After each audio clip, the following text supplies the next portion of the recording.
Hoje, os tsunamis matam milhares e varrem tudo o que há em seu caminho.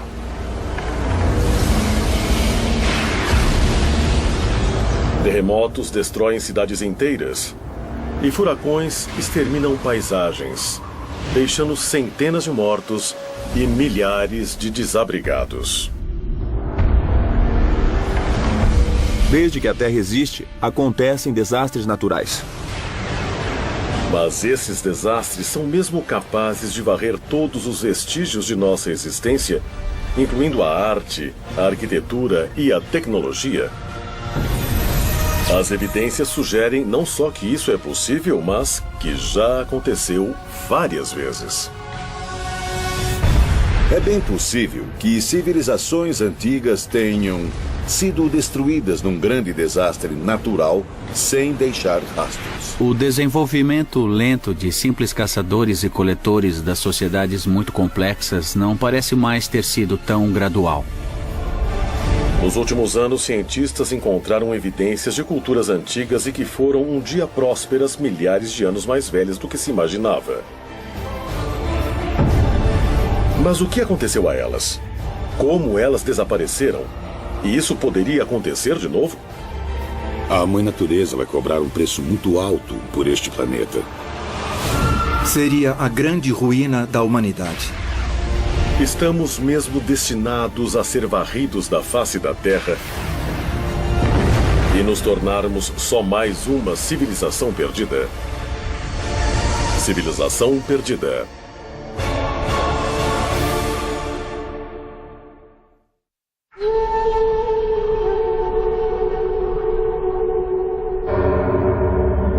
Oman, Rub al-Khali. O deserto de Rub al-Khali, em Oman, esse terreno proibido e desolado na Península Arábica, é marcado nos mapas como o quarteirão vazio. Suas areias que se movem e o calor escaldante são lar de aranhas bastante venenosas. Serpentes mortais e grupos de beduínos nômades. Mas antigas lendas descrevem essa área como um lugar diferente. Foi aqui, há aproximadamente 5.000 anos, que existiu um reino mítico chamado Ubar. Famosa por suas riquezas e beleza, mas supostamente destruída por Deus por sua perversidade e corrupção. O que se diz no Alcorão, em várias suras diferentes, é que um grande vento chegou e destruiu a cidade porque ela não vivia de acordo com a palavra de Deus.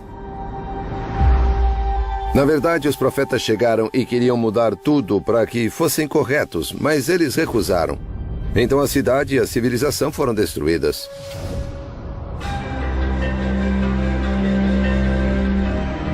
Durante séculos, historiadores e exploradores buscaram provas da existência de Ubar. Mas foi necessária uma combinação incomum de tecnologia espacial e arqueologia tradicional para encontrar evidências de que Ubar pode ter sido mais do que um mito. Em 1983, o arqueólogo amador Nicholas Klepp chegou à NASA com um pedido diferente, que resultou numa expedição conjunta à Península Arábica. Ele tinha acabado de ler sobre o uso de imagens de radar para mapear rios subterrâneos no Egito e queria saber se essa tecnologia poderia ser usada para encontrar uma cidade perdida se ele soubesse aproximadamente onde ela estava. A bordo da nave espacial Columbia, a tecnologia chamada de radar de imagens espaciais funcionava como uma máquina de raio-x subterrânea. Primeiro, as imagens eram gravadas no espaço. Depois, manipuladas digitalmente para revelar detalhes sutis não visíveis a olho nu, incluindo leitos de antigos rios e rotas de caravanas agora enterradas na areia. Eu nunca pensei que a cidade perdida pudesse ser descoberta do espaço. Mas eles começaram a persistir nisso, analisando as imagens que achavam que poderiam ser interessantes. Uma das grandes vantagens das imagens de satélite é que você pode ver uma região inteira para ter um contexto das imagens. Essa é uma imagem do radar da nave espacial de uma parte do sudoeste do deserto do Egito, parte do Saara, que agora é um dos lugares mais secos da Terra. Essa enorme mancha aqui é um rio, um antigo braço de rio da largura do Nilo, o atual Vale do Rio Nilo. Você percebe que dentro dela há um pequeno braço de rio passando por aqui. E se formos a esse lugar em campo, ele é assim. Aqui sou eu no meio de um daqueles rios olhando um cânion de cima. Isso nos deixou empolgados, porque o povo antigo dependia das mesmas coisas que nós. Você precisa ter acesso à água e a redes de transporte. Então pudemos ver a relação dessas diferentes características e, na verdade, vimos rastros na área. Assim, isso aqui se tornou um ponto de partida na procura por Ubar. As imagens de radar por satélite do deserto de Rub al-Khali também mostravam antigas trilhas de caravanas convergindo numa área no limite leste do quarteirão vazio.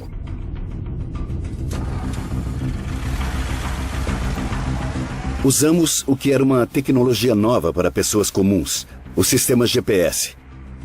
Nós a usamos em combinação com a navegação de helicóptero para descobrir a estrada que vimos nas imagens em satélite e para segui-la pelo deserto. E isso foi extremamente emocionante. Dissemos, vamos ficar nessa área que tem essa montanha imensa e a água embaixo dela, ou uma fonte.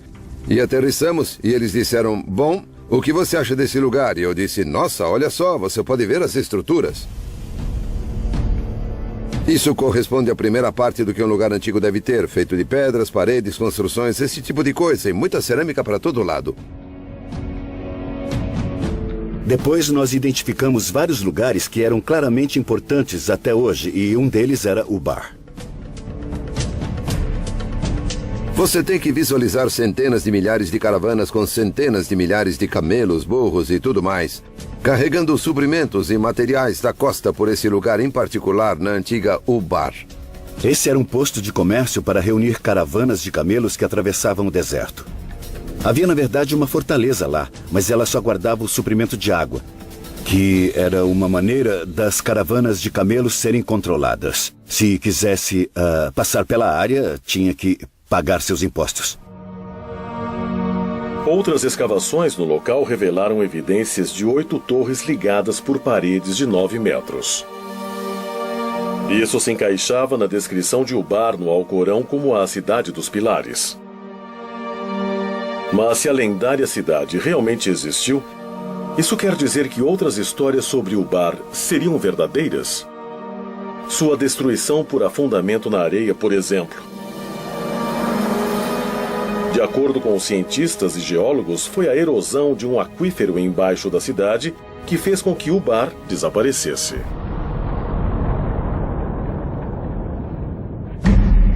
A evidência arqueológica em torno do local parece indicar que, quando os suprimentos de água diminuíram, a fortaleza desabou com o escoamento. E as pessoas foram embora, muitas delas morreram. Foi o mesmo destino estranho retratado nas lendas antigas. Mas um evento tão bizarro poderia realmente varrer uma população inteira? Ele poderia destruir todos os vestígios de uma cultura, uma língua, uma civilização. De acordo com muitos arqueólogos e historiadores modernos, uma consequência tão devastadora não só é possível, mas também muito provável.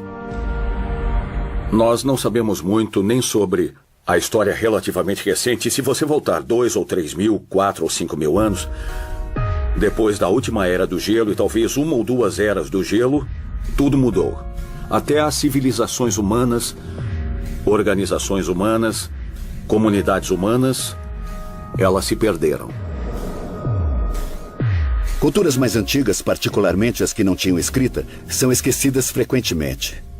Não há registro histórico, claro. E o único registro em potencial é o arqueológico. Então, isso exige que um arqueólogo encontre o que ficou para trás e depois reconstrua a história a partir disso.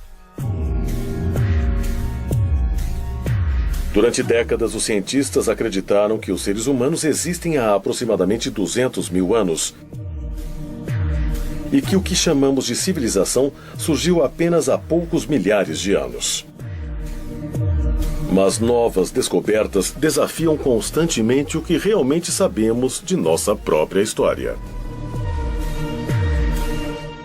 A visão comum diria que você tem uma civilização quando descobre as primeiras cidades e as primeiras escritas. E isso aconteceu por volta dos anos de 3.500 a.C., no Iraque e na Mesopotâmia. E é nessa época que os bandos ou grupos de pessoas se transformam de caçadores e coletores em sociedades agrárias. Ou seja, quando puderam plantar a própria comida. Depois que isso aconteceu, eles puderam se estabelecer em um lugar. E é nesse assentamento da humanidade é que nós começamos a falar no conceito de civilização. Nós sabemos muito bem até um certo ponto, talvez dezenas de milhares de anos. Também sabemos muito bem dos estudos evolucionários sobre em que época os humanos deveriam estar por aqui. E essa brecha entre haver humanos e as civilizações que estudamos bem é grande. Então existe uma questão excitante sobre desde quando há civilização. Mas se o Bar realmente existiu, quantas outras cidades antigas estão enterradas, esperando ser encontradas? E uma vez descobertas, o que vamos encontrar? Talvez a evidência de nosso próprio passado. Ou vamos encontrar pistas para nossa futura destruição? Çayırfa, leste da Turquia, 1994. Numa montanha rural, o arado de um fazendeiro curdo parou abruptamente quando ele atingiu uma pedra retangular imensa, enterrada em parte na terra. Durante vários dias ele tentou cavar e retirar o objeto difícil. Então, algo inesperado aconteceu. O fazendeiro começou a encontrar evidências de formas estranhas esculpidas na pedra. Logo, sua descoberta atraiu equipes de arqueólogos internacionais até o local. E depois de cuidadosa escavação, uma série de pedras megalíticas imensas foram reveladas. E nelas havia relevos incrivelmente bem preservados de animais, incluindo javalis, raposas, bovinos e várias aves, muitas não nativas da região. Estes são desenhos perfeitamente executados. Alguns leões são realmente incríveis. É bem claro que é um lugar extraordinário. Mas o que foi realmente impressionante é que o local, conhecido como Göbekli Tepe, ou Monte com Umbigo, na Turquia, parece ter 11.000 anos. Quase 5.000 anos mais que qualquer outro local comparável. Göbekli Tepe é um ponto de virada. O que ele significa para os arqueólogos é que nós temos que estender, expandir nossa definição de civilização para incluí-lo. Göbekli Tepe pegou todo mundo de surpresa. Nunca vimos nada igual. Ele mostra uma sofisticação tremenda. É uma descoberta surpreendente para um período tão antigo. Göbekli Tepe é extraordinária. Ela tem 7.000 anos a mais que as pirâmides. As pessoas dizem como os egípcios teriam aquela tecnologia, aquele entendimento em estágio tão primitivo na humanidade. Mas acho que precisamos ver essas ideias sob uma luz completamente nova. Porque Göbekli Tepe tinha 7.000 anos a mais. Nos últimos anos, imagens de radar do local ajudaram a revelar um complexo imenso, mostrando mais de 20 enormes estruturas ovais, cada uma consistindo de colunas megalíticas em forma da letra T, junto com 4 pilares de calcário esculpido, unidos por paredes de pedra de 1,80 m de altura e colocadas num círculo de 9 a 30 metros de diâmetro. É óbvio que há um grande planejamento, há uma previsão, há uma habilidade de mobilizar trabalho e manter aquele como um lugar que depois foi visitado por um longo período de tempo. As pedras pesam geralmente de 15 a 20 toneladas cada, apesar de algumas talvez chegarem a 40 ou 60 toneladas. A ideia da organização disso é totalmente assustadora, eu diria. É claro que você teria que ter centenas, se não milhares de pessoas envolvidas nesse projeto de construção. Mas quem construiu Göbekli Tepe? Para que propósito ela servia? Göbekli surpreende no sentido de que pensávamos num desenvolvimento gradual de simples caçadores e coletores das sociedades muito complexas, mas ele não parece mais ter sido tão gradual. O escavador do local acredita que o local é o centro de uma região. Ele discute isso porque o local é uma área muito impressionante e quando você chega lá, sente que pode ver um mundo dali. Alguns arqueólogos acreditam que tribos nômades da era neolítica viajaram grandes distâncias até Göbekli Tepe para participar de celebrações rituais. Outros acreditam que as ruínas sejam de um templo, ou até de um local de sacrifício. Todos concordam em alguma cerimônia religiosa. Essas coisas devem ser santuários ou centros religiosos de algum tipo. Eles não são só assentamentos, não são cemitérios, parecem ser centros cerimoniais. Muitos pesquisadores acreditam que Göbekli Tepe esteve em uso por quase 2.000 anos. Mas em 7.000 a.C., os círculos de pedra podem ter sido enterrados propositalmente e abandonados. Mas por quê? Por que você enterraria esse complexo incrível de ao menos 20 estruturas diferentes, ou talvez muito mais que isso? Minha melhor explicação possível é que algo mudou e eles precisaram ir embora. E a melhor maneira de fazer isso era simplesmente enchendo a área toda. As pessoas não abandonam as coisas. Esses locais são tão sagrados ou importantes que quando abandonam, o soterram e cuidam dele de alguma maneira. E depois reconstroem em cima ou perto ou algo do tipo. Göbekli é assim. Temos evidências claras de que as pessoas soterraram intencionalmente os templos, ou o que quer que fossem, antes de seguirem para outro lugar. Eu acho que algo mais profundo acontecia aqui. Você tem que ver a linha do tempo. Estamos no final da última era do gelo, um período de transições imensas. E há evidências de que houve algum tipo de catástrofe nesse tempo, possivelmente causada pelo impacto de um cometa ou um asteroide no continente norte-americano. E há evidência disso pelo mundo todo.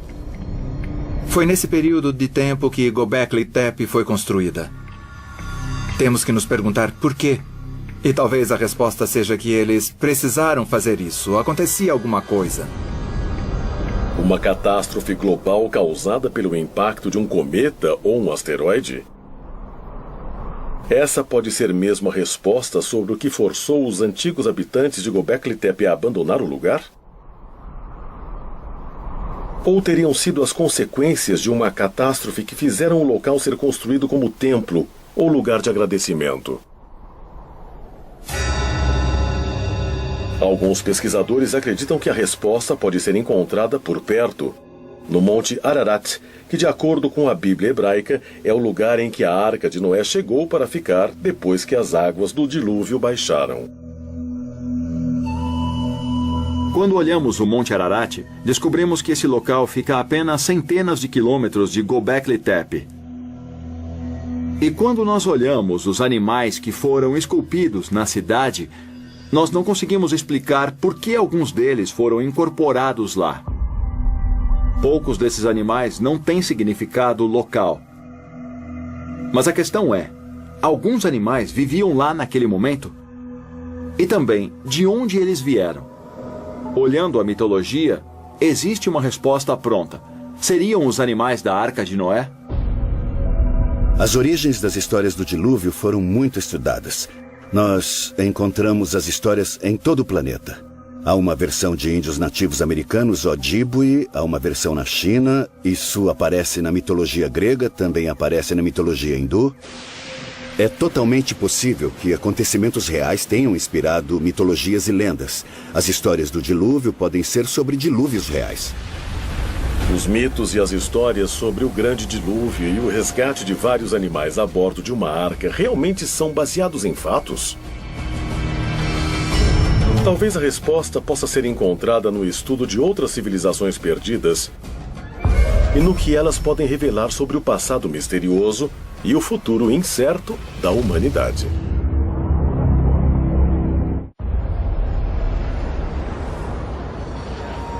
26 de dezembro de 2004. Sumatra, Indonésia.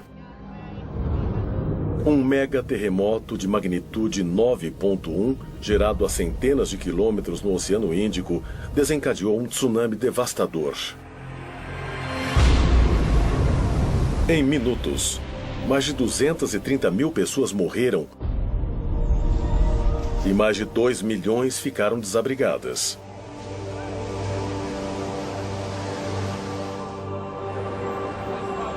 Sete anos depois, em 11 de março de 2011, um terremoto de magnitude 9 atingiu o nordeste do Japão.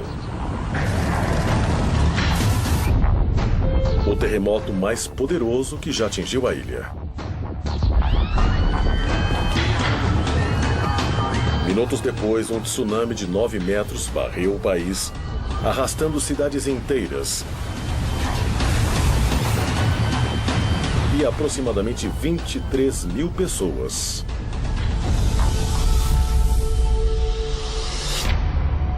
Mas se cidades modernas, com equipamentos de prevenção a desastres modernos, podem ser varridas em questão de minutos, esse também poderia ter sido o destino de muitas civilizações antigas e agora perdidas. Desde que a Terra existe, acontecem desastres naturais.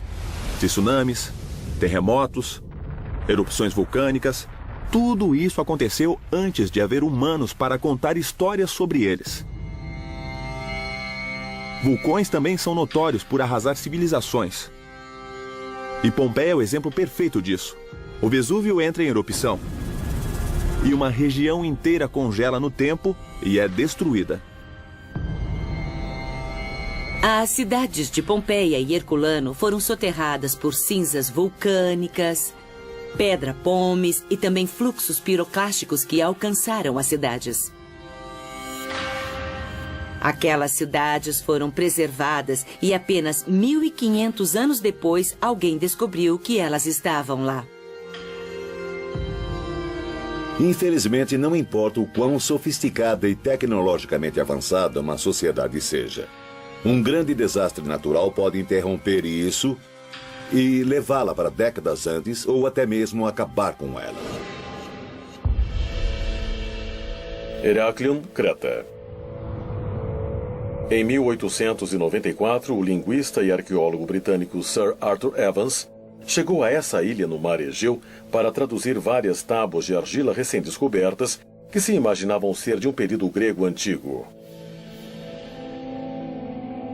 O que Evans descobriu, no entanto, chocou historiadores em todo o mundo. O escrito hieroglífico não era grego, mas de uma civilização desconhecida de 5.000 a.C.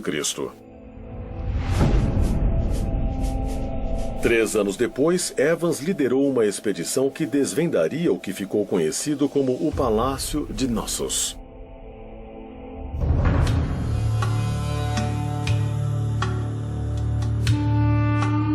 De acordo com arqueólogos, a estrutura imensa um dia conteve salas lindamente decoradas, água corrente quente e fria e até banheiros internos. Evans chamou o povo que construiu o palácio de Minoicos, por causa do mitológico rei Minos de Creta. A civilização minoica era a superpotência do leste do Mediterrâneo na Era do Bronze. Tinha uma frota enorme e fazia comércio com praticamente todos os povos do Mediterrâneo. A civilização minoica de Creta era uma sociedade que começou a desenvolver uma série de palácios bem elaborados com jardins para cerimônias, pinturas, afrescos e arquitetura bem elaborada. Os minoicos agora são considerados a primeira grande potência no Mediterrâneo. Seu reino se estendeu aproximadamente de 2500 a 1600 a.C. Mas como um povo tão poderoso e tecnologicamente avançado simplesmente desapareceu? Muitos pesquisadores acreditam que a resposta possa ser encontrada examinando uma das maiores erupções vulcânicas da história da civilização, na ilha de Thera, 112 quilômetros ao norte de Creta.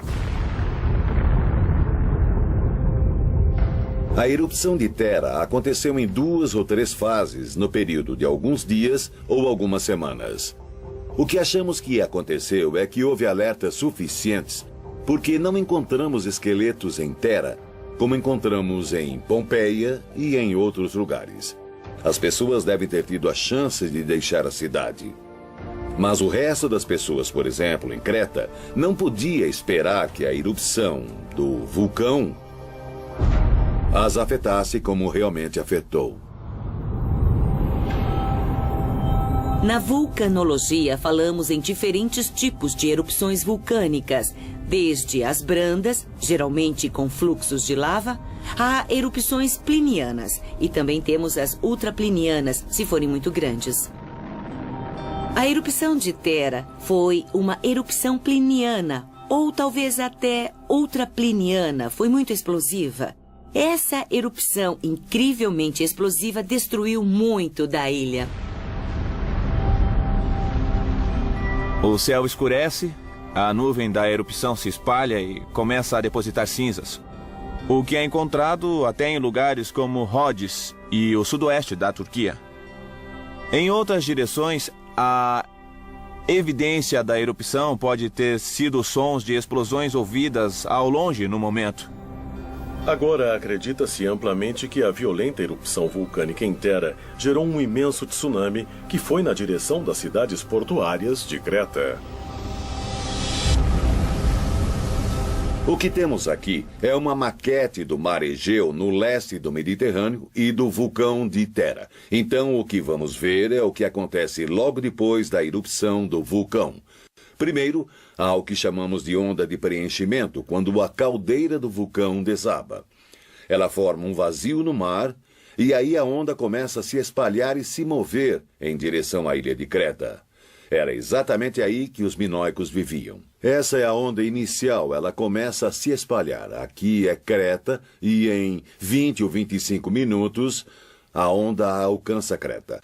O tamanho da onda, ao atingi-la, acaba variando entre 4 e 9 metros. Para entender como deve ter sido para os minoicos, podemos ver o que aconteceu no Japão em março de 2011. É um tsunami imenso e vemos diariamente o impacto na sociedade. Claro que os japoneses podem superar, mas eles não estavam sozinhos. O mundo inteiro ajudou. Imagine os minoicos naquela época sem ter a quem recorrer.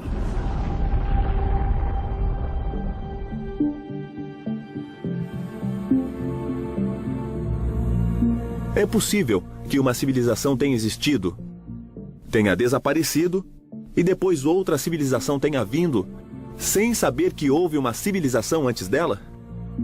Essa é uma teoria fascinante que leva a todo tipo de especulação, porque muita gente, fica querendo saber e perguntando se poderia haver uma civilização na Terra que fosse predadora de outras civilizações. E isso nós não sabemos. Se um vulcão ativo pudesse mesmo varrer todos os vestígios de uma civilização passada, uma atividade vulcânica similar poderia oferecer o mesmo perigo ainda hoje? Pesquisadores de vulcões dizem que sim, e se preocupam com a possibilidade de uma catástrofe dessas ameaçar a costa leste dos Estados Unidos. A ilha de La Palma, próxima a Tenerife, nas Ilhas Canárias, tem algumas falhas e imagina-se que grande parte dela possa escorregar para o mar. E se isso acontecer, ela pode causar um imenso tsunami.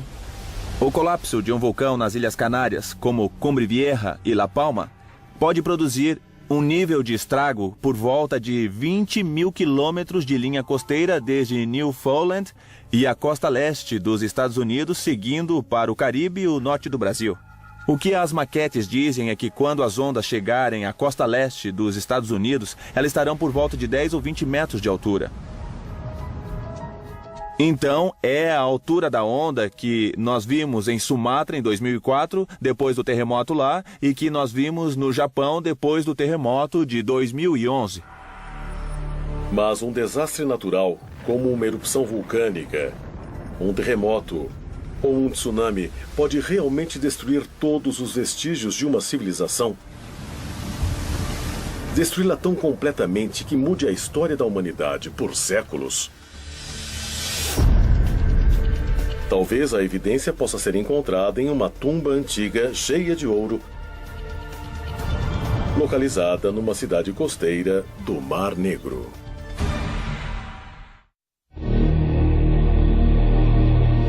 Varna, Bulgária. Durante séculos, essa cidade de veraneio no Mar Negro atraiu viajantes e negociantes de toda a Europa e do Oriente Médio.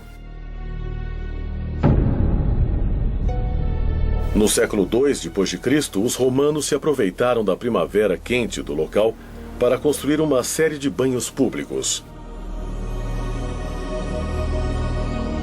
Mas nenhum desses visitantes, nem mesmo os locais, sabiam do segredo que havia enterrado bem abaixo da cidade. Um segredo que mudaria a história europeia para sempre depois de revelado. Tudo aconteceu no final do outono de 1972.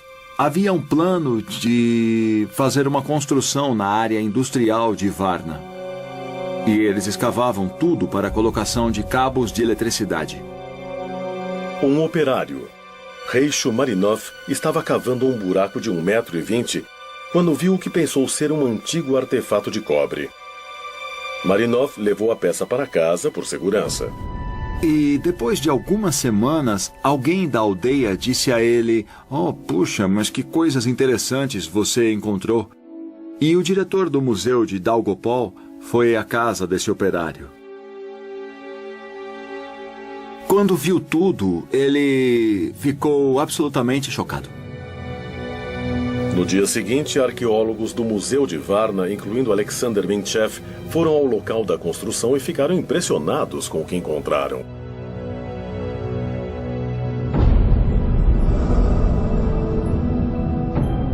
No primeiro dia em que chegamos ao local, vimos várias peças de ouro no caminho, esmagadas pelos pés de pessoas que passavam.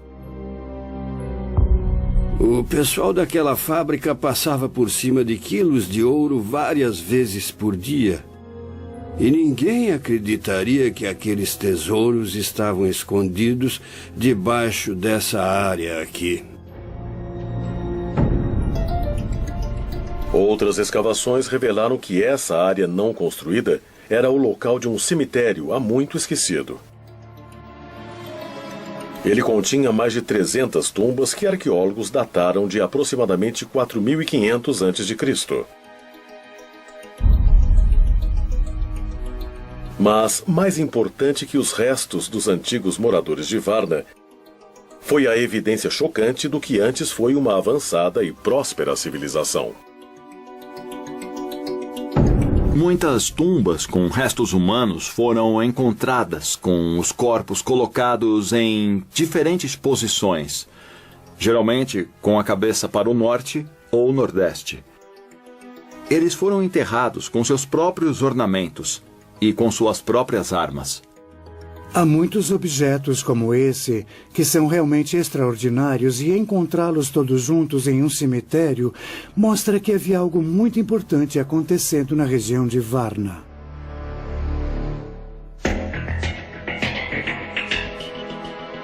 Dentro das tumbas havia mais de 15.000 artefatos de design complicado, incluindo machados de cobre, de jade e quantidades significativas de joias em ouro. A tumba 43 de Varna é uma tumba especial porque é uma das mais ricas. é de um homem com idade entre 45 e 50 anos. Alguns objetos são realmente incríveis e um deles é uma cobertura para pênis de ouro. Tem tudo a ver com a potência sexual, o poder masculino e a fertilidade. Há isso de um lado e de outro há um simbolismo político, a clava de ouro. Não há nada como essa combinação de simbolismo político e sexual em nenhum outro lugar do mundo. O ouro é um indicativo de status. É um material raro, chama a atenção, não mancha, é durável. Ele tem todas essas propriedades que o tornam um bom indicativo de status social e ostentação. Apesar dos arqueólogos terem encontrado objetos de ouro em muitas tumbas, a maioria deles estava concentrada em algumas poucas. A descoberta inesperada de Varna destruiu a visão dos antigos europeus que os historiadores tinham. Nos assentamentos que conhecemos de 1000 a 2000 anos antes de Varna, há objetos e geralmente são objetos lindos. Mas não são tantos de status e não há muita diferença entre as famílias. Pode-se dizer que há 8 tumbas realmente ricas dentro de 300. Então é uma concentração significativa. Acreditava-se que, durante o período pré-histórico, as pessoas fossem iguais. Elas trabalhavam juntas, dividiam tudo que podiam colher e não havia diferença. Nenhuma diferença social, nada. Eles deviam ser como nós. Eles apreciavam ouro e também joias, tinham ferramentas muito úteis. Então, sim, eles não eram diferentes de nós, eram iguais. Evidências sugerem que Varna servia como um centro de comércio pré-histórico, que transportava armas de cobre a regiões até na França e na Espanha, aproximadamente 1500 anos antes de centros similares de comércio na Mesopotâmia. Varna é também ligada a armamentos, guerras e batalhas, porque nessas tumbas nós encontramos grande quantidade de armas, machados, lanças, pontas de flechas. É muito fácil ver que a potência está sempre ligada à guerra. Antes de Varna, claro que conhecíamos outras sociedades complexas que agora sabemos que são da Era do Bronze. Descobriu-se Stonehenge, que também era considerado uma dessas sociedades complexas, mas Varna tem ao menos 3.000 anos mais que Stonehenge. O desenvolvimento da civilização é uma longa história e achávamos que tínhamos muitos desses sinais no Egito, na Mesopotâmia, em Creta, mas Várnia vem antes de todas elas. O surgimento da civilização europeia começou nesse lugar. Debaixo desse solo, por milhares de anos, a história manteve seus segredos. Eu nem imagino o que teria acontecido se não tivéssemos encontrado Varna e tivéssemos todas essas coisas abaixo de nossos pés. Mas o que ainda é um mistério é como a população de Varna desapareceu por volta de 4100 a.C. Ficou provado que, em algum ponto do 5º milênio, provavelmente por volta de 4200 a.C., houve uma mudança dramática no clima. E, por causa disso, o nível de água subiu, junto a temperaturas muito mais altas. Por causa disso, as condições para a agricultura ficaram bem pior do que antes. A mudança climática, talvez uma mudança que causou seca e fome, pode ser a causa do desaparecimento de Varna? Recentemente, escavações arqueológicas em locais no Oriente Médio forneceram novas informações. Muitos arqueólogos e estudiosos acreditam que tais descobertas ajudarão a resolver o mistério sobre o que realmente aconteceu a Varna e a outras cidades perdidas. Mas há aqueles que apontam para evidências diferentes e mais incríveis. evidências de desastres naturais e cataclismos de proporções globais e até nucleares. Evidências que sugerem que nosso tempo pode estar acabando.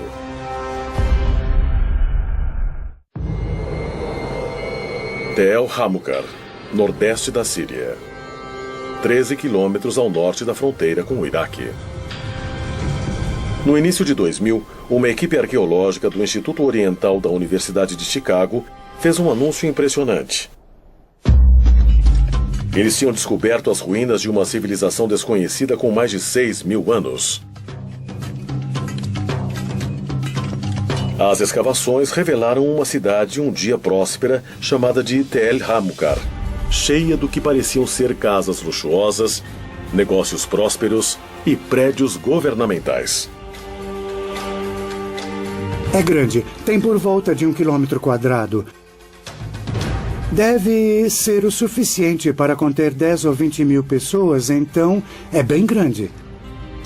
Quando era próspera, quase certamente tinha uma escrita.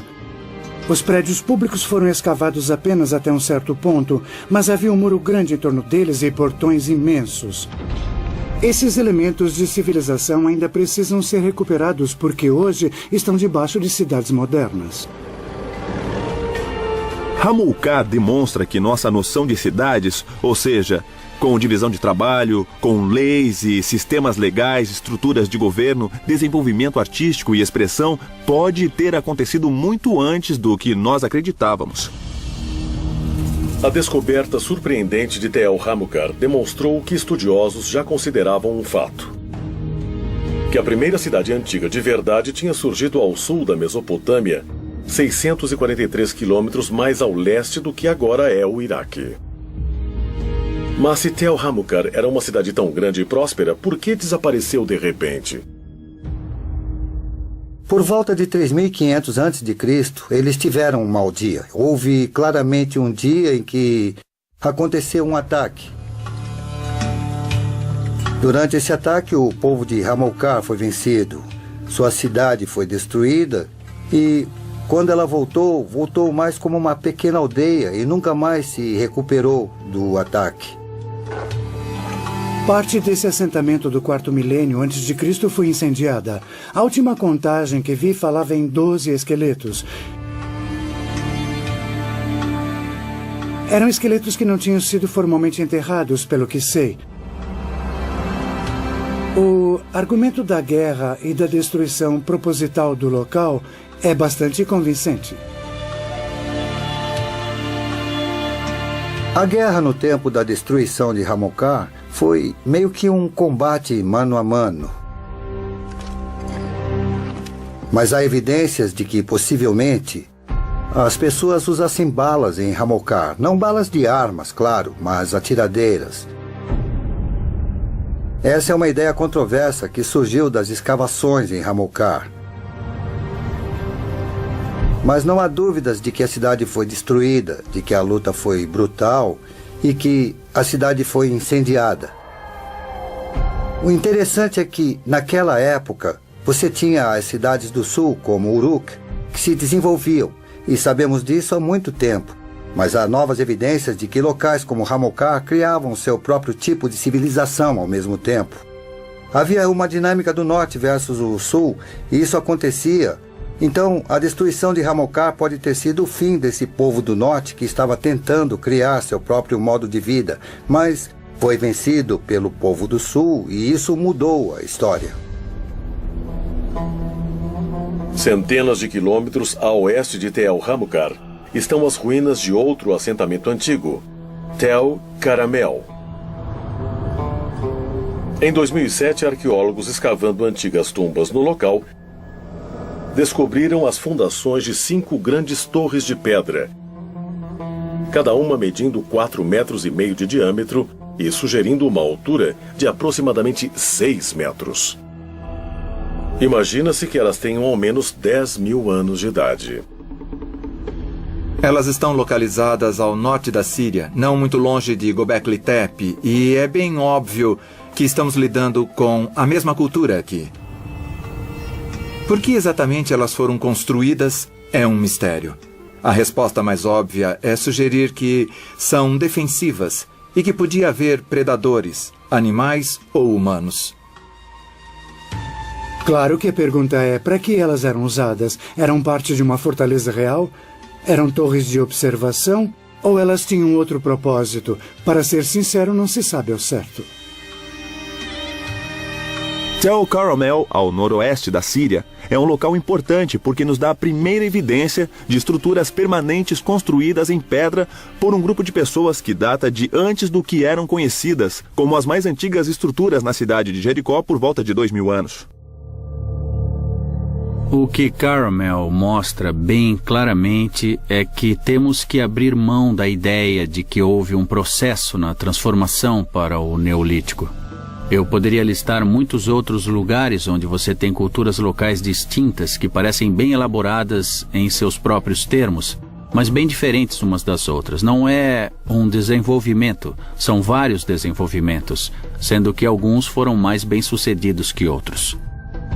A maioria dos estudiosos acredita que Tel Carmel e Tel Hamucar foram destruídas por exércitos invasores do sul da Mesopotâmia.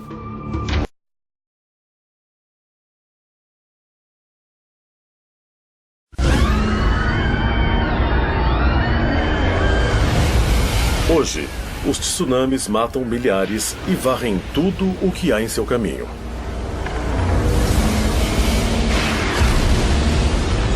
Terremotos destroem cidades inteiras e furacões exterminam paisagens, deixando centenas de mortos e milhares de desabrigados. Desde que a Terra existe, acontecem desastres naturais. Mas esses desastres são mesmo capazes de varrer todos os vestígios de nossa existência, incluindo a arte, a arquitetura e a tecnologia? As evidências sugerem não só que isso é possível, mas que já aconteceu várias vezes. É bem possível que civilizações antigas tenham sido destruídas num grande desastre natural sem deixar rastros. O desenvolvimento lento de simples caçadores e coletores das sociedades muito complexas não parece mais ter sido tão gradual. Nos últimos anos, cientistas encontraram evidências de culturas antigas e que foram um dia prósperas milhares de anos mais velhas do que se imaginava. Mas o que aconteceu a elas? Como elas desapareceram? E isso poderia acontecer de novo? A Mãe Natureza vai cobrar um preço muito alto por este planeta. Seria a grande ruína da humanidade. Estamos mesmo destinados a ser varridos da face da Terra e nos tornarmos só mais uma civilização perdida. Civilização perdida.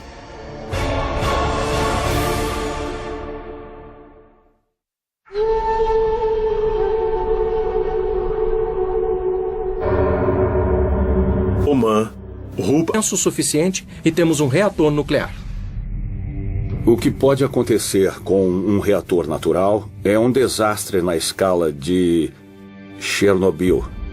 Uma liberação de radiação que poderia afetar a saúde das pessoas. Uma explosão de fissão nuclear que pode acontecer com urânio em um cenário natural é certamente algo que você não quer que aconteça. Mas ela é tipicamente subterrânea. Pode ser como um vulcão. E então, dessa forma, seria um desastre natural. Alguns cientistas agora acreditam que tal explosão nuclear poderia varrer toda a vida por centenas, se não milhares de quilômetros ao redor do local do depósito de urânio. E se isso aconteceu no oeste da África, poderia acontecer em outra parte da Terra? Talvez em Tel Hamucar. Sabendo o que aconteceu num lugar há 2 bilhões de anos, é bem provável que haja outros bolsões em lugares mais profundos, onde ainda não verificamos bem. Acho que muita gente ainda não pensou na ideia de que pode ter havido alguma grande catástrofe natural que fez as civilizações desaparecerem. Quantas delas desapareceram no passado e nós nem sabemos, porque talvez tenha sido há 20 ou 30 mil anos. Estamos focados agora em civilizações dos últimos 5 mil anos. Nós só vamos até a história chinesa e a egípcia. Civilizações pré-históricas podem ter sido destruídas por explosões naturais catastróficas de lugares profundos na Terra? Ou é possível que a destruição em massa de antigas cidades tenha vindo de locais muito mais distantes? –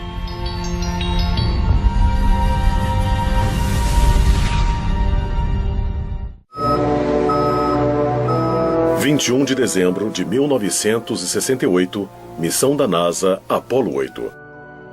Liderada pelo comandante Frank Borman, foi a primeira nave espacial tripulada a chegar à Lua. Completando 10 órbitas lunares, os astronautas captaram algumas das melhores imagens já vistas da superfície lunar.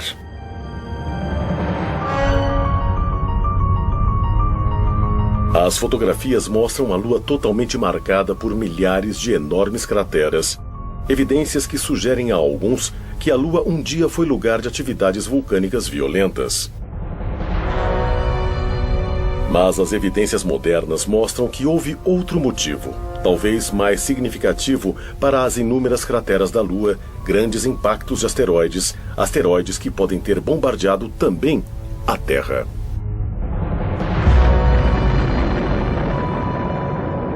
Não é o homem na Lua, são crateras na Lua. E na história da Lua e na história do mundo, deve haver muito mais objetos que atingiram a Terra e depois atingiram a Lua. O único motivo de não sabermos deles na Terra é por termos vegetação e termos um ambiente coberto. Isso os torna menos detectáveis. O maior desastre natural que pode acontecer e que pode nos varrer, sabe, é um grande impacto. Um meteorito caindo na Terra.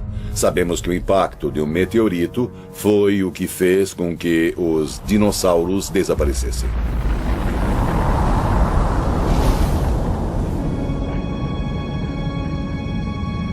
Nós estamos hoje na beira da cratera do meteoro, um local de impacto de meteorito bastante famoso no norte do Arizona. A cratera foi formada aproximadamente há 50 mil anos, quando um asteroide de uns 45 metros de diâmetro chegou veloz pela atmosfera a uns 42 mil quilômetros por hora. Ele impactou o chão com uma força igual a 1000 bombas de Hiroshima.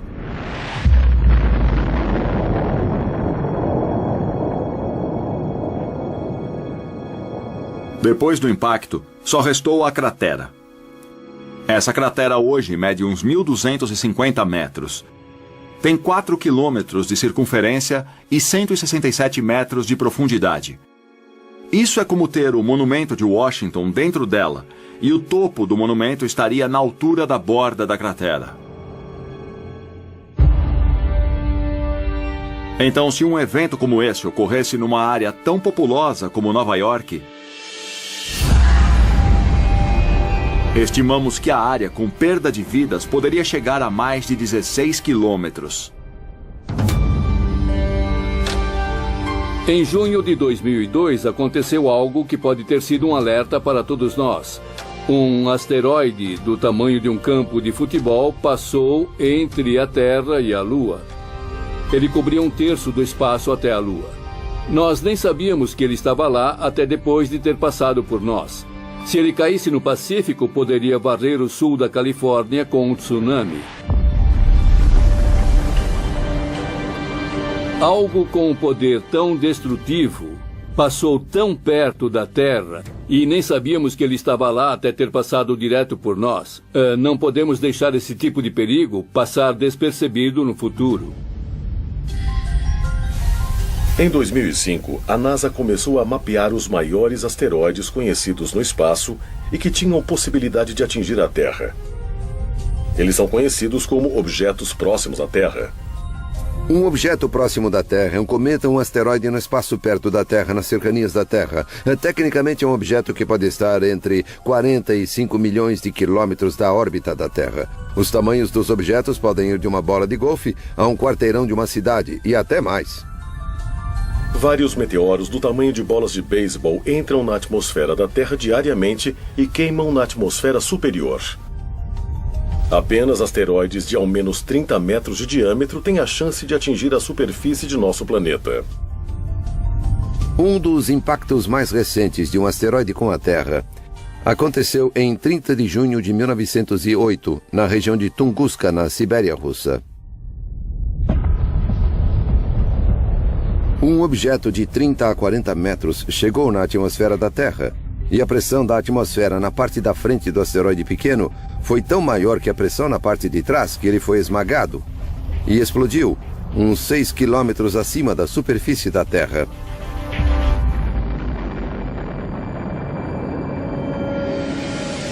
Isso arrasou árvores num raio de 2.000 quilômetros quadrados. É uma região não habitada, então ninguém se feriu. Mas ele matou algumas renas, derrubou árvores e causou um grande estrago.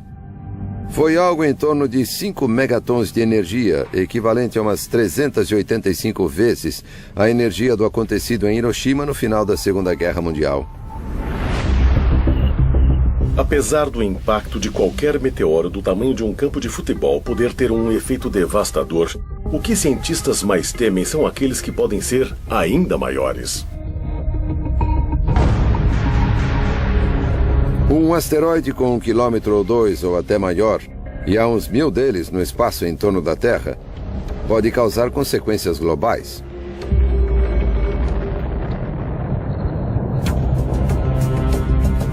Mas esse não é o grande problema. O grande problema é a poeira e as partículas jogadas na atmosfera da Terra, que podem tapar boa parte da luz do Sol. Pode haver uma chuva ácida, tempestades de fogo, quando algumas dessas partículas caem na Terra, causando incêndios globais. E a fuligem contribui para a poeira e impede boa parte da fotossíntese, necessária para a vida das plantas e, claro, aos animais que vivem dessas plantas. Então, os efeitos secundários é que são o verdadeiro problema no impacto de um asteroide. Quando nós lidamos com possíveis impactos de asteroides ou de meteoros na Terra, eles podem causar o aniquilamento não só de populações de organismos vivos, mas de civilizações inteiras, e eles já fizeram isso. Nos últimos anos, a equipe de objetos próximos à Terra, na NASA, aumentou sua pesquisa para incluir objetos de mais de 140 metros de diâmetro. Um deles, um asteroide de 300 metros chamado Apophis, é esperado para passar perto da Terra em 2029. Apophis é dos grandes.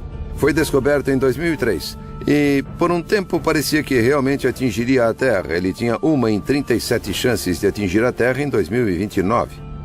Mas observações adicionais nos permitiram descartar o impacto em 2029. Pode vir bem perto. Vai ser um objeto visto a olho nu por pessoas na Europa. Então você vai ver um asteroide se aproximando da Terra, mas ele não vai bater. Mas apesar de cientistas mapearem o curso de Apophis, eles não podem prever como o imenso asteroide pode ser afetado por outros fatores, como a gravidade da Terra. A parte assustadora é que ele passa e volta 7 anos depois. E não sabemos se sua trajetória será afetada pela gravidade da Terra e se ele pode vir em direção a ela. Se passar por uma brecha de 600 metros no momento dessa aproximação maior em 2029, ele vai voltar e atingir a Terra em 2036. É um objeto grande o suficiente para criar não o fim do planeta, mas que pode custar centenas de milhares, se não milhões de vidas, se atingir o lugar errado. Infelizmente, cientistas dizem que não é uma questão de se, mas de quando um grande asteroide vai colidir com a Terra. Mas quando isso acontecer, todos os vestígios de nossa civilização estarão perdidos? Um asteroide poderia descer uma rocha gigante vinda do espaço, criando um efeito devastador no ecossistema e fazendo tudo morrer. É possível apagar uma espécie inteira. É possível apagar um registro completo de tudo que existe. Isso também pode ajudar a explicar por que outras civilizações antigas foram destruídas e quase esquecidas? Acho que é bem possível termos civilizações mais antigas que, de alguma forma, foram apagadas por um objeto que desceu na Terra e mudou toda a natureza do planeta. Não somos Chicken Littles. Eu sei que é assim que pensam de nós, que somos Chicken Littles dizendo que o céu está caindo. O céu não está caindo, mas pode haver algo lá em cima vindo em nossa direção. Se nosso planeta for atingido por um meteoro em nosso tempo, há providências que podem ser tomadas para minimizar sua devastação? Estamos suficientemente preparados para evitar a perda de séculos de avanços tecnológicos que a humanidade conseguiu até aqui? Ou somos ainda mais vulneráveis do que acreditamos? Monte Kilimanjaro, na Tanzânia.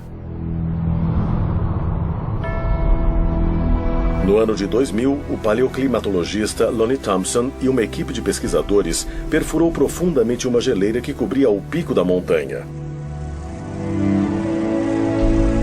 Lá, eles coletaram amostras de gelo que revelaram evidências de condições climáticas e suas mudanças não só nas últimas décadas, mas de dezenas de milhares de anos. Um núcleo de gelo é uma coluna de gelo. Tiramos uma série deles da superfície para ter a história do clima e do ambiente em diferentes partes do mundo. Esses núcleos têm camadas anuais bastante distintas e se pode medir a grossura dessas camadas. Você pode medir como a precipitação mudou com o tempo. Existe o registro de uma história da composição antiga de nossa atmosfera nas bolhas de ar que são preservadas no gelo. Então, agora temos história de 800 mil anos de pesquisas de coisas como dióxido de carbono, metano, óxido nítrico. Você pode até ver micro-organismos presos no gelo. Nós ressuscitamos organismos que estiveram no gelo por mais de 50 mil anos. Então, tudo que está no ar é arquivado no gelo. Então, o que vemos lá são períodos de calma e depois períodos em que há cataclismos. Essa é a realidade da vida no planeta Terra. Se vai de uma coisa a outra. Universidade de Ohio, fundada em 1870. Guardados aqui em imensos freezers na Universidade de Ohio, há amostras de gelo que Thompson coletou de geleiras por todo o mundo. Temos mais de 7 mil metros na sala agora. É a única coleção tropical de gelo no mundo. Temos núcleos lá do Kilimanjaro, temos gelo de Franz Josef Land no Ártico Russo. Temos uma boa coleção de gelo do Himalaia e do Tibete. O núcleo mais antigo perfurado numa região montanhosa do oeste da China. Ele tem mais de 750 mil anos. Esses núcleos de gelo nessa prateleira vieram do Planalto de Bruce, na Península Antártica. Eles foram perfurados ano passado e serão cortados e depois processados no laboratório. Um recente estudo de amostras de gelo sugere que um evento climático forte ocorreu na Terra por volta de 5.200 anos atrás.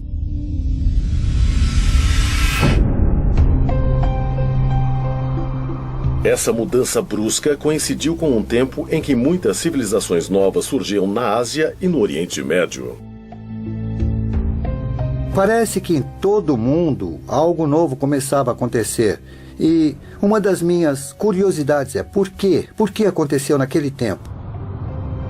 Por 100 mil anos vivemos perfeitamente vidas felizes como caçadores e coletores. E de repente as coisas mudaram.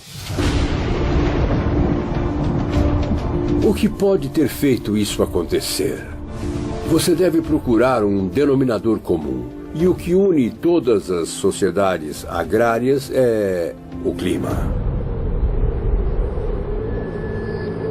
Sabemos que foi o período em que o deserto do Saara secou.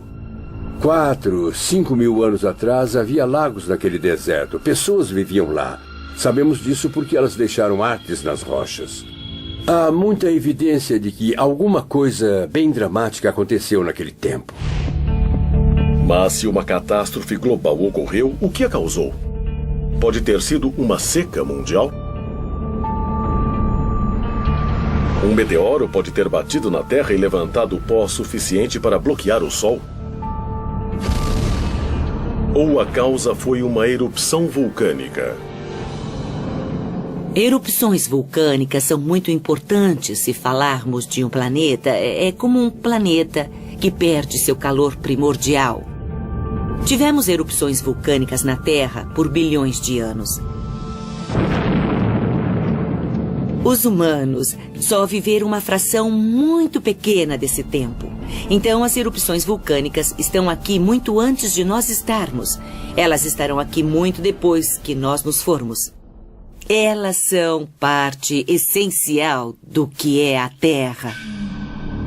Mesmo existindo vulcões ativos em todo o mundo, a maioria é muito pequena para causar devastação global. A não ser, claro, que seja um supervulcão. A ideia é de que existem vulcões que consideramos normais. Eles liberam uma certa quantidade de lava, uma quantidade de energia, uma quantidade de explosão. Se você tem um vulcão onde a lava e os gases estiveram bem vedados, isso vai criar uma pressão extra. E quando escapar, vai ser uma explosão ainda maior. E isso é classificado como um supervulcão. Há vulcões na Terra que são capazes de erupções muito grandes. Em geral, os vulcões em torno do Anel de Fogo, os vulcões que têm caldeiras, como os da Nova Zelândia, de Papua Nova Guiné ou do Alasca. Cientistas identificaram ao menos 7 supervulcões ao redor do mundo. O maior fica debaixo do Parque Nacional de Yellowstone, em Wyoming. O pensamento comum em geofísica sobre Yellowstone e sobre alguns outros lugares na Terra é de que há uma concentração de calor nas profundezas que forma uma região de derretimento parcial da rocha, e isso é constante. A ideia é de que isso, de vez em quando, pode criar uma erupção muito grande. De acordo com os cientistas, a erupção mais recente em Yellowstone ocorreu há aproximadamente 600 mil anos. Quando Yellowstone vai fazer isso de novo é completamente desconhecido para nós. Não temos como saber. É como prever o tempo ou alguma coisa geológica. Você sempre vai ter uma margem de erro na previsão de quando vai acontecer. Yellowstone é um vulcão relativamente novo. Todas as erupções aconteceram nos últimos 2,5 milhões de anos, e isso é pouco em termos geológicos. Se Yellowstone entrasse em erupção de novo, uma erupção cataclísmica seria incrível. Seria algo que não vimos em tempos registrados. O Monte St. Helens pareceria uma bobagem comparado ao que Yellowstone poderia fazer. Isso teria efeitos globais no clima. Resfriaria a temperatura média da Terra e devastaria o oeste dos Estados Unidos. Cobriria tudo de cinzas. Então, a agricultura se perderia. Os efeitos durariam algum tempo. Teria um grande efeito na civilização. As cinzas e os gases venenosos emitidos numa grande erupção podem criar uma nuvem pelo mundo, bloqueando a luz do sol por muitos anos. Na escuridão, as colheitas e os animais do mundo morreriam, deixando os humanos passando fome. Se Yellowstone explodisse hoje, com grandiosidade, seu impacto na humanidade seria bem maior do que foi no passado, porque há muito mais pessoas. Nós temos 7 milhões de pessoas a mais no mundo a cada mês. Isso é sem precedentes. Então, temos vulnerabilidades para as quais não estamos preparados. A sociedade moderna é frágil, da mesma maneira que algumas sociedades antigas de larga escala eram. Há muita gente em volta. Confiamos muito no uso intenso dos recursos naturais. E claro que degradamos esses recursos já que usamos tanto. Muitas pessoas acham que estamos numa situação clássica de colapso. Os humanos são muito dependentes da natureza. Nós esquecemos disso no mundo moderno. Mas há forças por aí muito maiores do que qualquer um de nós. E essas forças estão ativas e tiveram impacto nas culturas e nas civilizações do passado. Desastres cataclísmicos globais podem parecer ficção científica. Mas acredite se quiser, muitos governos e empresas se preparam para tais eventos. Infelizmente, uma grande pergunta paira diante deles. Seus planos funcionarão?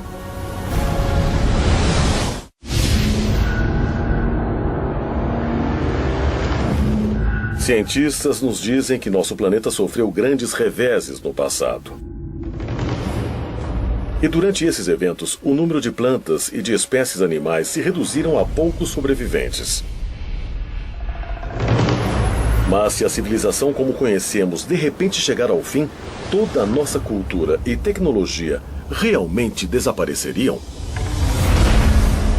Há muitos exemplos na história de povos do passado que tinham tecnologias ou entendimentos que se perderam. O mais famoso, claro, é o da Biblioteca de Alexandria, no Egito. Com a destruição dessa biblioteca nos primeiros séculos da nossa era, enormes conhecimentos acumulados de antigos foram perdidos. E não era só o registro dos egípcios, claro, era da maior parte do mundo clássico. O que acontece a uma civilização se todo o seu conhecimento reunido for destruído? Nós nunca vamos saber que grande civilização nós poderíamos ser hoje, porque a Biblioteca de Alexandria foi destruída. Havia tanto conhecimento, especificamente muito conhecimento médico, que os egípcios tinham e que não temos mais. Nós já recuperamos muito dele, ou talvez redescobrimos muito dele, talvez. Mas quanto mais avançados seríamos se não tivéssemos perdido isso e esperado para redescobrir alguma dessas coisas? É bem possível que descobertas e partes de conhecimento dessas sociedades antigas estejam perdidas para nós para sempre. Claro que nunca vamos saber, já que não temos como descobrir isso. Diferente de eras anteriores, onde muita informação era marcada na pedra, nossa informação e nossos registros da vida diária são postos em chips de memória de silicone e, se eles forem destruídos, vai ser incrivelmente difícil, em dezenas de milhares de anos, as pessoas reconstruírem nossas vidas, terem uma ideia de como vivemos. Ironicamente, talvez a arte pré-histórica em rochas tenha mais chance de sobreviver num futuro previsível do que muito de nossa tecnologia moderna atual. Hutchinson, Kansas.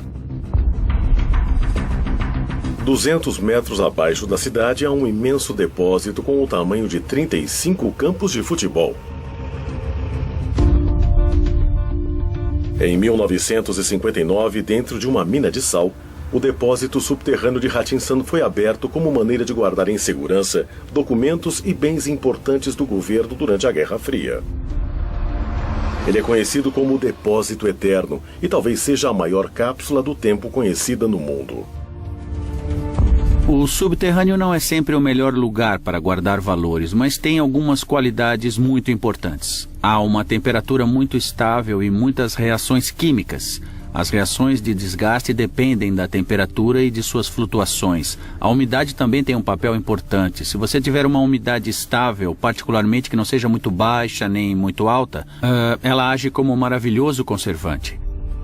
Esse é um dos motivos dos museus serem mantidos em temperatura e umidade estáveis. E uma maneira fácil de encontrar essa temperatura e umidade estáveis sem usar muita energia é indo para os subterrâneos, e especialmente num lugar como uma mina de sal, onde há o preservante natural da ação do sal. Por exemplo, as peles animais que foram usadas para criar os pergaminhos do Mar Morto foram lavadas no sal do Mar Morto, que age como conservante natural e impede que a pele animal seja destruída pelos micróbios. Esse é um dos motivos de ainda termos esses materiais hoje. Entre itens raros e valiosos guardados no local estão as cópias originais de muitos filmes populares e programas de televisão, assim como fotografias históricas e documentos importantes. Com uma temperatura natural constante de 20 graus, as cavernas subterrâneas fornecem condições quase perfeitas para a preservação. Para qualquer civilização, até mesmo para a nossa, se tem uma coisa que você quer preservar, é melhor enterrar num depósito ou colocar numa caverna onde não esteja exposto à natureza. Descobriram-se cavernas por todo o sul da Europa contendo desenhos e pinturas pré-históricas muito bem preservados. Os mais velhos e mais elaborados foram descobertos em 1994 no Vale Ardèche, na França. Cientistas datam a arte dentro da caverna Chauvet em 30.000 a.C. A caverna é uma das mais decoradas da maior era do gelo que encontramos. E isso é impressionante. Nunca tínhamos visto uma desse tamanho naquela região. É incrivelmente rica, há umas 400 pinturas e gravuras de animais. Lindas representações de cavalos, rinocerontes, ursos, uma enorme gama de imagens. Essas são imagens extraordinárias de animais que não pareceriam fora do lugar em galerias modernas de hoje. A idade e a qualidade das pinturas na caverna Chauvet puseram em dúvida tudo o que se conhecia e se acreditava antes sobre a existência do homem nesse planeta. Elas são vistas como as obras de arte mais antigas criadas por humanos. O interessante na caverna Chauvet é que estamos lidando com Homo sapiens que estão tentando representar pensamentos e ideias abstratas nas paredes das cavernas bem antes da invenção da escrita e bem antes de qualquer definição de civilização. A questão é, por que fizeram isso? Esses artistas antigos criaram sua arte em paredes de pedra dentro de cavernas para as protegerem para futuras gerações? Daqui a 30.000 anos, os únicos vestígios de nossa existência seriam os que estão guardados em segurança nos subterrâneos? Algo gravado em pedra, se estiver no ambiente certo, facilmente dura milhares, se não talvez milhões de anos, se for num local subterrâneo. Numa ilha remota norueguesa, 240 metros ao sul do Polo Norte, e a quase 120 metros de profundidade numa montanha de areia, está o depósito global de sementes Svalbard. Seu propósito é ser uma segurança contra a perda acidental da vasta gama de plantas e plantações de comida da Terra. Mais de 20 milhões de sementes são armazenadas aqui. As sementes são guardadas em minas de carvão abandonadas, que são locais muito estáveis. Algumas sementes podem durar muito tempo, outras precisam ser plantadas para crescer e depois serem colhidas. Então, não é um ambiente estático. Lá, as sementes têm de ser constantemente renovadas e constantemente trocadas por outras de todo o mundo. Acho que o banco de sementes é feito expressamente para um evento que destrua a civilização.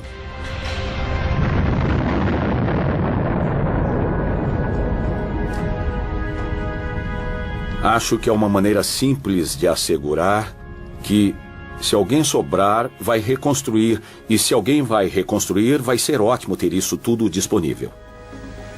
Uma coisa única no ser humano é que tendemos a pensar no passado, tendemos a pensar no presente e também pensamos no futuro. Podemos imaginar o que queremos passar para os nossos netos. Essa é uma das motivações para todas as pessoas. Então, enterrar alguma coisa ou colocá-la num local seguro para o futuro, acho que é algo que até povos antigos podem ter pensado. Se antigas civilizações preservaram propositalmente evidências de seu conhecimento e tecnologia avançados em cavernas e outras estruturas subterrâneas, esses tesouros escondidos podem nos ajudar a resolver o mistério de quem somos e de onde viemos. E talvez ainda mais importante, nos dirá quanto de nossa própria civilização vai sobreviver no futuro. Podemos mesmo desaparecer do planeta sem deixar rastros? O planeta Terra, de acordo com cientistas, foi formado há aproximadamente 4 bilhões e meio de anos.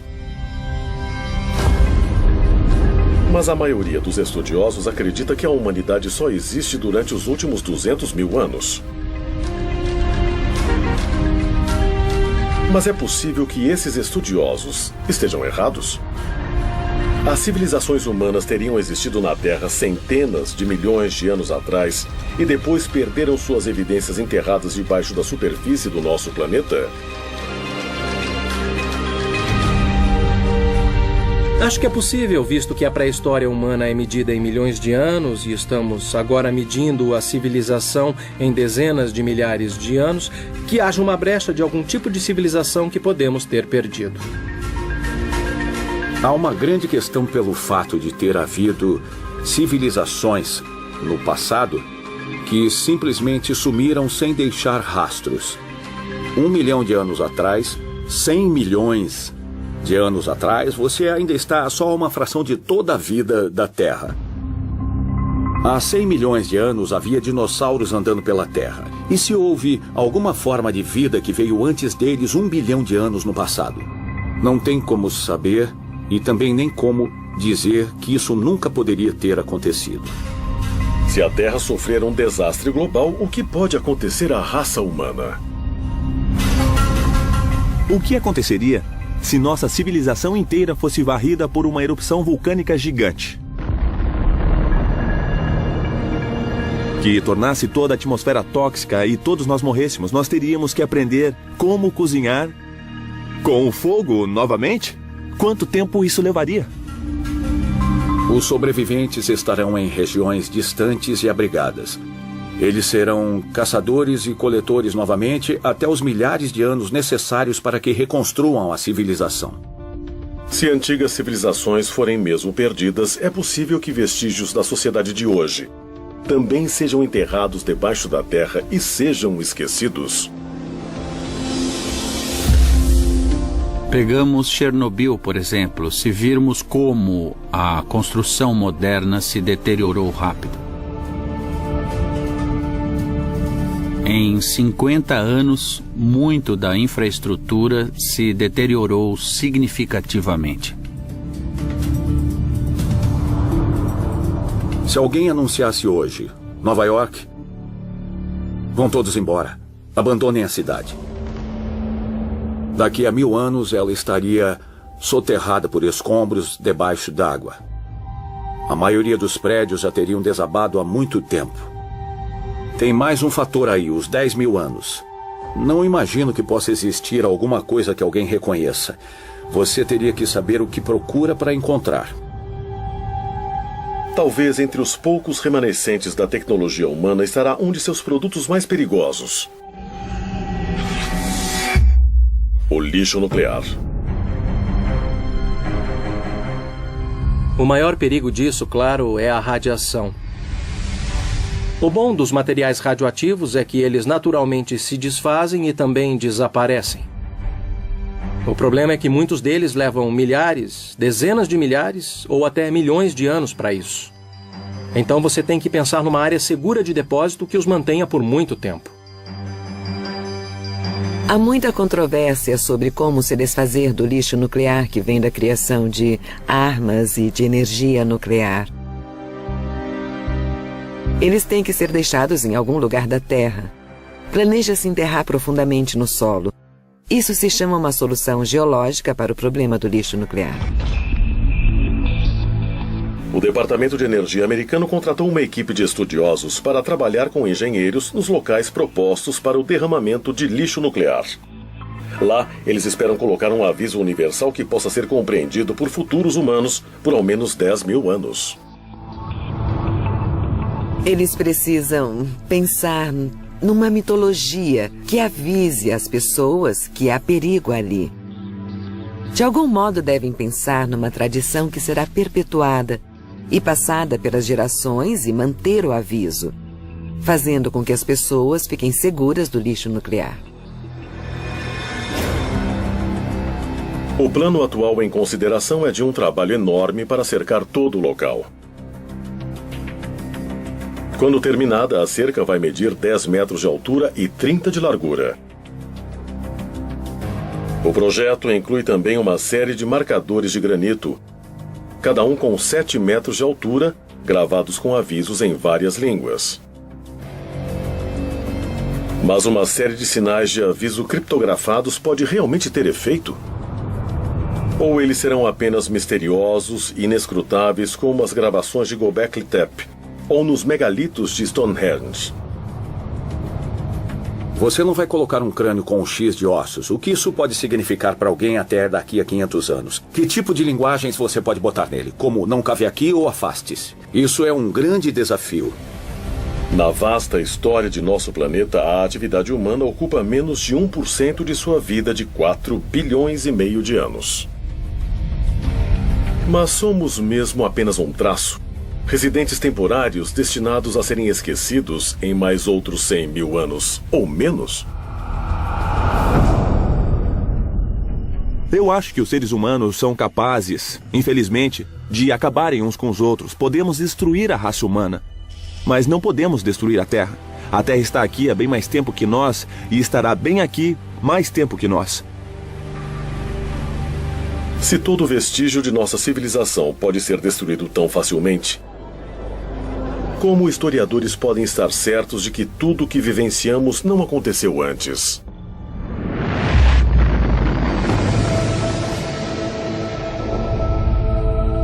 Estamos revendo datas o tempo todo. E acho que, em algum estágio, evidências que provavelmente já estão por aqui vão começar a nos fazer perceber que pode ter havido outras civilizações. Algo que provavelmente nós não reconhecemos nesse momento. A data de origem das coisas vai cada vez mais para trás, seja da cerâmica, dos assentamentos, do uso do fogo, o que for. Nunca nos fixamos numa data e dizemos que não pode ter acontecido antes, porque inevitavelmente outras evidências surgirão. O fato de civilizações terem evoluído mais de uma vez e talvez terem sido varridas por algum evento e voltado de novo pode fornecer algumas lições para nós hoje. O fato é que um verdadeiro estudioso vai perceber que quanto mais informações tivermos, mais vamos perceber que não sabemos nada sobre o mundo. Se pensarmos bem, os registros escritos que temos de um passado distante são tão mínimos que praticamente não sabemos nada. A história da humanidade é mesmo misteriosa? Ou há pistas que ainda estão escondidas, esperando serem descobertas? Quando as encontrarmos, nós entenderemos seus possíveis avisos? Ou vamos ignorá-los e nos tornarmos mais uma civilização perdida?